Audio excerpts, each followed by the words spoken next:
A new bill is on its way to Governor Snyder's desk aimed at keeping you and your kids safe on the roads. The bill will allow school districts to add new signs to the backs of buses in response to a deadly crash here in West Michigan.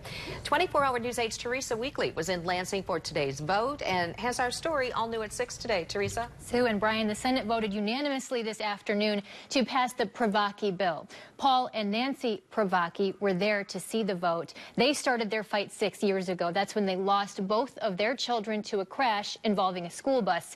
And today was finally a chance to celebrate.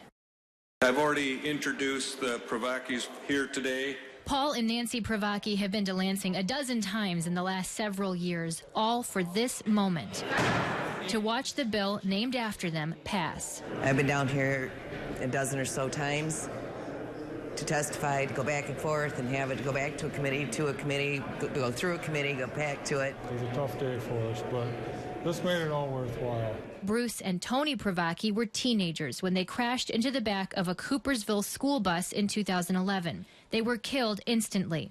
The next year, State Representative Holly Hughes introduced the Privacky bill. Thank God for Nancy and Paul Privacky hanging in there with us, because it's been 3 terms since we've been trying to get this bill, and it's finally complete. The bill will allow districts to add these signs to the backs of school buses. They sit at eye level with the driver, with words that light up to let you know when the bus is slowing down and when it's stopping. And this is far cry for their loss, but it's so others don't have to suffer like they have. And so we're very excited. In 2 days, the Privackys will have to mark the 6th anniversary of the day their children died. I just wish I could do for them what they would really like, is to have their kids back, but can't do that. But this is the best that I can do for them. A little bit of light that says maybe we can spare somebody else. And I hope they're proud of us.